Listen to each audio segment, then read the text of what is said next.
بسم اللہ الرحمن الرحیم۔ السلام علیکم۔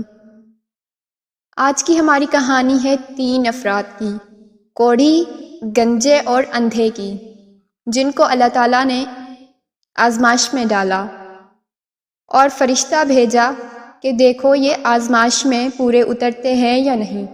کہانی کو پورا سننے کے لیے ویڈیو کو اینڈ تک ضرور دیکھیے گا، اور ساتھ ہی ساتھ ویڈیو کو لائک کر کے چینل کو سبسکرائب کر دیں تاکہ ہماری ہر نئی کہانی کی نوٹیفیکیشن آپ کے پاس پہنچ جائے۔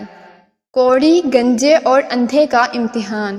نبی کریم صلی اللہ علیہ وسلم نے فرمایا کہ بنی اسرائیل میں 3 آدمی تھے، ایک کوڑھی، دوسرا گنجا اور تیسرا اندھا۔ خدا تعالیٰ نے ان کو آزمانا چاہا اور ان کے پاس ایک فرشتہ انسان کی شکل میں بھیجا۔ پہلے وہ کوڑھی کے پاس آیا اور پوچھا کہ تجھے کون سی چیز پیاری ہے؟ اس نے کہا مجھے اچھی رنگت اور خوبصورت کھال مل جائے، اس سے لوگ گھن کرتے ہیں اور اپنے پاس بیٹھنے نہیں دیتے۔ اس فرشتے نے اپنا ہاتھ اس کے بدن پر پھیرا، اچھی کھال اور خوبصورت رنگت نکل آئی۔ پھر پوچھا تجھے کون سے مال سے زیادہ محبت ہے؟ اس نے کہا اونٹ سے۔ بس اس نے ایک گابن اونٹنی اس کو دے دی اور کہا اللہ تعالیٰ اس میں برکت دے۔ اس کے بعد وہ فرشتہ گنجے کے پاس آیا اور پوچھا تجھ کو کون سی چیز پیاری ہے؟ اس نے کہا میرے بال اچھے نکل آئیں اور یہ بلا مجھ سے جاتی رہے جس سے لوگ نفرت کرتے ہیں۔ فرشتے نے اپنا ہاتھ اس کے سر پر پھیر دیا، وہ فوراً اچھا ہو گیا اور اچھے بال نکل آئے۔ پھر پوچھا کہ تجھ کو کون سا مال پسند ہے؟ کہا گائے۔ پھر بس اس کو ایک گابن گائے دے دی اور کہا اللہ تعالیٰ اس میں برکت بخشے۔ اس کے بعد پھر اندھے کے پاس آیا اور پوچھا تجھ کو کیا چیز چاہیے؟ اس نے کہا اللہ تعالیٰ میری نگاہ درست کر دے تاکہ میں سب آدمیوں کو دیکھ سکوں۔ اس نے اس کی آنکھوں پر ہاتھ پھیر دیا اور وہ اچھا ہو گیا، اور پوچھا کہ تجھ کو کون سا مال پسند ہے؟ اس نے کہا بکری۔ پھر فرشتے نے اس کو ایک گابن بکری دے دی۔ تینوں کے جانور نے بچے دیے۔ تھوڑے دنوں میں اس کے اونٹوں سے جنگل بھر گیا، اسی طرح اس کی گایوں اور بکریوں سے بھی جنگل بھر گیا۔ پھر وہ فرشتہ خدا کے حکم سے پہلی صورت میں کوڑھی کے پاس آیا اور کہا کہ میں ایک مسکین آدمی ہوں، میرے سفر کا سارا سامان ختم ہو گیا ہے اور منزل مقصود تک پہنچنے کا کوئی سلسلہ نہیں سوائے خدا کے اور تیرے۔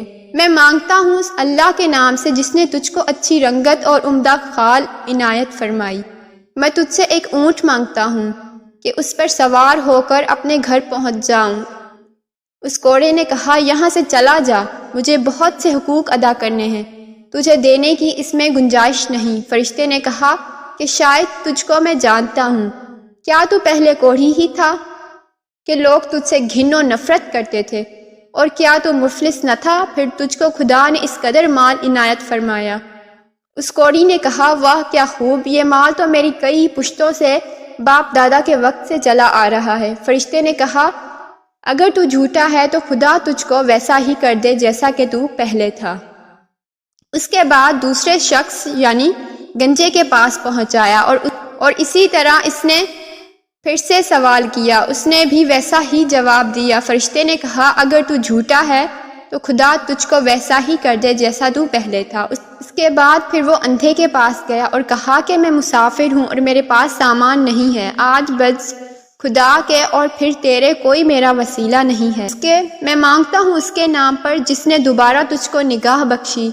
میں تجھ سے ایک بکری مانگتا ہوں کہ اس سے اپنی کاروائی کر کے سفر پورا کروں۔ اس نے کہا بے شک میں اندھا تھا، خدا تعالیٰ نے محض اپنی رحمت سے مجھ کو نگاہ بخشی، جتنا تیرا دل چاہتا ہے لے جا اور جتنا چاہے چھوڑ جا، خدا کی قسم میں کسی چیز سے تجھ کو نہیں روکوں گا۔